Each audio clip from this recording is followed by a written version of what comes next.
अस्सलाम वालेकुम नाजरीन, मैं मियां अनवारुल हक करामे आपको अपने चैनल पर खुशामदीद कहता हूँ। इसे सब्सक्राइब कीजिए, लाइक कीजिए, शेयर कीजिए और बेल आइकन भी दबाएं। हज़रात मोहतरम, आज हम पाकिस्तान डेमोक्रेटिक मूवमेंट के मुस्तकबिल के बारे में गुफ्तगू करेंगे। क्या हम इस पर गौर व फिक्र कर सकते हैं कि PDM अपने मकासद हासिल करने से पहले ही शिकस्त व रेख्त का शाखसाना बन गया है, या ये अपने किसी हद तक अपने मकासद हासिल करने में कामयाब हो गया और इसका मुस्तकबिल क्या है? बार बार कोशिश की जाती है कि PDM को कच्चे धागे से बांध दिया जाए ताकि ये टूट फूट का शिकार लोगों को नजर ना आए। और इसलिए हम ये बात कहते हैं कि इब्तिदा के अंदर ही चूंकि बड़ा नजरियाती बोध था, तजादात थे फिक्री और अमली एतबार से भी, लिहाजा इसका चंद दिन चलना भी मुआजिज़े से कम नहीं था। और फिर उसके बाद हालात यूं करवट लेते हैं कि सैयद यूसुफ रज़ा गिलानी जो चेयरमैन का इलेक्शन लड़ने के बावजूद हार गए थे और पहले सेनेट में इलेक्शन लड़के PDM की मदद से जीत गए थे, उन्होंने ये कोशिश की, ये ख्वाहिश का आज़ार किया कि उन्हें सेनेट के अंदर अपोजिशन लीडर बना दिया जाए। उन्होंने बहुत सी मुख्तलिफ सियासी जमातों को PDM से बालातर कर इकट्ठा किया और फिर चेयरमैन जिनके खिलाफ उन्होंने दरख्वास्त दायर की थी, जो रद्द हो गई थी, और अब भी उनके जहन में है कि मैं सुप्रीम कोर्ट में या IC में जाकर चेयरमैनशिप की कोशिश दोबारा हासिल करने की कोशिश कर सकता हूं, उन्हीं से जाकर अपोजिशन लीडर का तगमा अपने माथे पर सजा लिया है।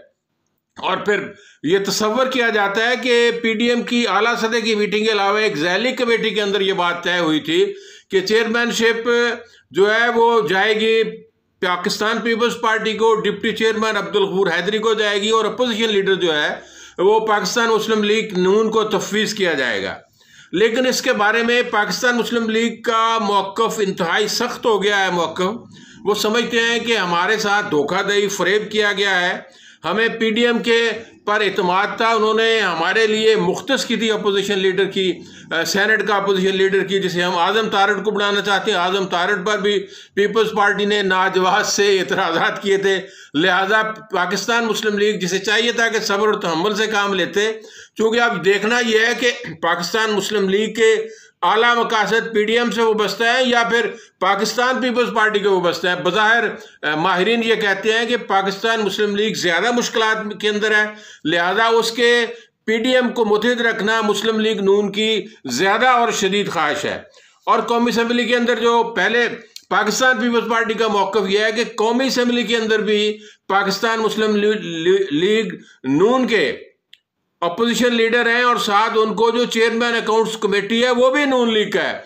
लिहाजा हमारा ये हक बनता है कि अगर हमें चेयरमैनशिप नहीं मिली तो यूसुफ रज़ा गिलानी के मुकाबले में पाकिस्तान मुस्लिम लीग नून का कोई ऐसा सेनेटर नहीं है जो तजर्बे और मुशाहिदे के एतबार से, जो साबिक स्पीकर रहा हो, जो मुल्क का साबिक वज़ीर आज़म रहा हो, वो तजर्बे की बुनियाद पर और मुशाहिदे की बुनियाद पर ज़्यादा हक फाइक बनता है यूसुफ रज़ा गिलानी का। लेकिन मैं समझता हूँ ये सियासी जमातों के अंदर लेन देन का मामला तो हमेशा चलता रहता है।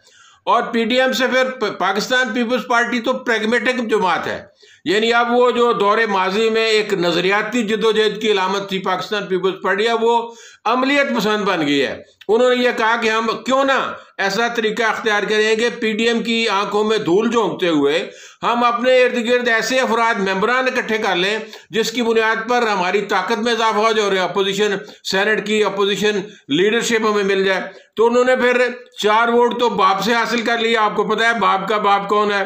ANP के 2 वोट हासिल कर लिए। और इस तरह उन्होंने दिलावर का जो आज़ाद ग्रुप है, किसी दौर में पाकिस्तान मुस्लिम लीग से वाबस्ता, उसके भी 4 वोट हासिल कर लिए। इन वोटों के हासिल करने के बाद उनके पास तादाद में 30 वोट बन गए। और फिर वो सादिक संजरानी तो पहले ही चाहते थे कि यूसुफ रज़ा गिलानी मेरे पीछे हट जाए, ये अलग हो जाए, चले अपोजिशन लीडर बनाकर इनका मैं रास्ता बंद कर देता हूँ, आइंदा कुछ लिहाज मेरा करेंगे चेयरमैनशिप के हवाले से। तो पाकिस्तान मुस्लिम लीग नून का मौक़िफ़ तो वही मौक़िफ़ है कि हमारे हिस्से में आई थी और हमें मिलना चाहिए। इस पर भी आसन इकबाल ने जो बात कही है कि जिनके खिलाफ यूसुफ रज़ा गिलानी ने पिटीशन दायर की थी, पिटीशन था, उसी के पास जाकर वो अपोजिशन लीडर, सेनेट के अपोजिशन लीडर एक बेगिंग की है, उससे मांगी है, ये मुनासिब नहीं नजर आता। लेकिन मैं समझता हूं कि सियासत के अंदर ऐसी छोटी मोटी बातें होती रहती हैं। और फिर उन्होंने ये ताना दिया है कि इनको पता नहीं गिलानी को कि बाप का बाप कौन है, किसके इशारे से बाप वाले जो लोग हैं वो वोट देते हैं। तो लिहाजा यूं नजर आता है कि शायद एस्टेब्लिशमेंट के दिल में पाकिस्तान पीपल्स पार्टी कोई हमदर्दी जन्म ली है, या एस्टेब्लिशमेंट के दिल में कोई इनके बारे में हमदर्दी आई, तभी इनको इस तरह सा मौका फराहम किया गया है। और फिर पीपल्स पार्टी का मौकफ यह है कि ये जो जेंटलमैन यूसुफ रज़ा गिलानी है, ये जहादीदा है, तजर्बेकार है, मुशाहदा कामर रखता है, इसे तजर्बात की भट्टी से गुजरा है, ये काबिल एतमाद है, सबसे सीनियर पॉलिटिशियन है, तो इसे इसका भी हक बनता है। चलें इस हद तक तो बात उनकी दुरुस्त थी कि उसको हक को बना लिया जाए। और फिर ये इससे पहले जरदारी साहब ने यह कोशिश की थी कि इसहाक डार को दरमियान में डालकर मियां नवाज शरीफ को राजी करने की कोशिश की थी, जो बहरहाल नाकाम हो गई। अब सेनेट में जो मेंबरान हैं वो किस तरह तकसीम होते हैं? हमेशा सेनेट के मेंबरान बिकते नहीं हैं जब यहाँ बहुत सी अहम कमेटियाँ बनती हैं। यानी सेनेट के अंदर कौन सी अहम कमेटियाँ बनती हैं? पेट्रोलियम की कमेटी है, कामर्स की है, मवासलात की है, कैबिनेट डिवीजन की कमेटी है, दाखिला की है, खारजा कमेटी है, लॉ एंड जस्टिस की कमेटी है, इतलात की कमेटी है। मेंबरान सेनेटर की ख्वाहिश होती है कि किसी ना किसी कमेटी के चेयरमैन बन जाए। और कमेटियाँ इतनी पावरफुल होती हैं कौमी असम्बली की और सेनेट की कि किसी भी पाकिस्तानी शहरी को वो वारंट भेजकर तलब कर सकती है, यानी उनको कोई इनकार नहीं कर सकता। तो वहाँ वजीर भी एक मेंबर के तौर पर काम करता है और उसके साथ सेक्रेटरी जो मुतलका महकमे का वो भी बिगी बिल्ले बनकर बैठता है और मेंबरान की बात समझे। यानी इतनी पावरफुल कमेटियाँ होती है कि किसी को भी तलब किया जा सकता है। और ये अपने इख्तियारात के एतबार से पाकिस्तान में सबसे मुअस्सर और फाल कमेटियाँ होती हैं। और फिर अपोजिशन लीडर क्या करता है? अपोजिशन लीडर और कायदे वान और चेयरमैन मिलकर फिर इसकी एलोकेशन करते हैं, यानी जितने किसी पार्टी के मेंबरान होंगे उसके मुताबिक उनको 2-3 कमेटियों की चेयरमैनी दी जाती है। मुस्लिम लीग नून को भी 2-3 चेयरमैनी मिलने का इम्कान है। लेकिन इसमें जो नजर बात आ रही है कि इतनी जल्दबाजी क्यों की है पाकिस्तान पीपल्स पार्टी ने? मेरा अपना ख्याल है कि पाकिस्तान पीपल्स पार्टी एस्टेब्लिशमेंट के दिल में अपने लिए हमदर्दी के जज्बात पैदा करना चाहती है, ताकि वो अपने लिए कोई ना कोई, चूंकि वो अमलियत पसंद जमात है, वो कहते हैं कि हमारे कायद जो हैं वो सबसे भारी हैं, वो अमलियत पसंद है, वो देखते हैं कि हमारे लिए कौन सा इक़्तिदार में आने का रास्ता है। तो उन्हें यही रास्ता नजर आया कि किसी ना किसी हवाले से बाप को भी राजी कर लिया जाए, बाप को भी राजी कर लिया जाए, और फिर अपना रास्ता तलाश कर रहे हैं कि आइंदा मुस्तकबिल के किसी भी मनसूबाबंदी में, किसी भी इक़्तिदार में पाकिस्तान पीपल्स पार्टी को मुनासिब हिस्सा मिलना चाहिए।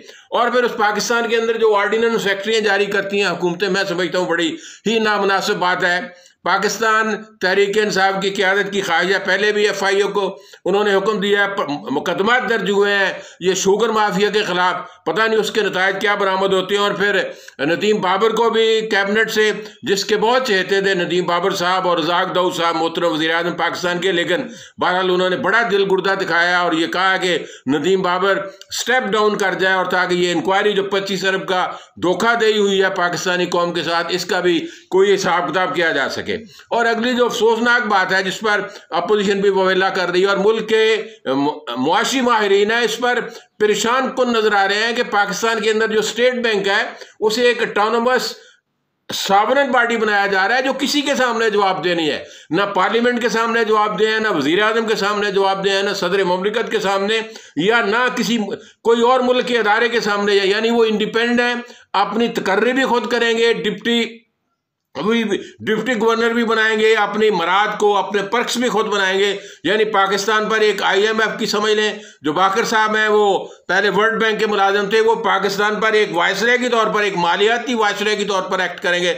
मैं समझता हूँ हुकूमत की यह जिम्मेदारी है कि सारे मईशतदान पाकिस्तान भर के मुखालिफ और हमायती मईशतदानों को इकट्ठा कर एक बहुत बड़े सेमिनार की सूरत में पार्लियामेंट के अंदर भी और पार्लियामेंट से बाहर भी, अखबारात के अंदर भी, टेलीविजन अदारों के अंदर भी इस पर बहस होनी चाहिए कि क्या दुनिया के अंदर कोई और ऐसा मुल्क है जिसका जो बैंक है, ये जिसे हम स्टेट बैंक कहते हैं, उसको इतनी खुद मुख्तारी हासिल है, या पाकिस्तानी बदकिस्मत वाहिद मुल्क है जिसे इतनी खुद मुख्तारी दी गई है कि वो बराह रास्त IMF से और वर्ल्ड बैंक से हिदायत लेगा और पाकिस्तान की ना मॉनिटरिंग पॉलिसी पर कंट्रोल होगा ना फिजिकल पॉलिसी पर कंट्रोल होगा, तो लगता यूं है कि पाकिस्तान के लिए मुश्किलात का आगाज होने वाला है। और हुकूमत आर्डिनेंस पर आर्डिनेंस जारी कर रही है, यह भी मुनासिब नहीं है। जब पार्लियामेंट जिंदा सलामत मौजूद है, सेनेट मौजूद है, वहां बहस की जाए, मुख्तलिफ वहां स्टैंडिंग कमेटियों के पास वो जो भी रेजोल्यूशन है, एक्ट है, उसे भेजा जाए, उस पर बहस हो, अखबारात में बहस हो, टेलीविजन पर बहस हो, ताकि मुल्क और कौम की बेहतरी के लिए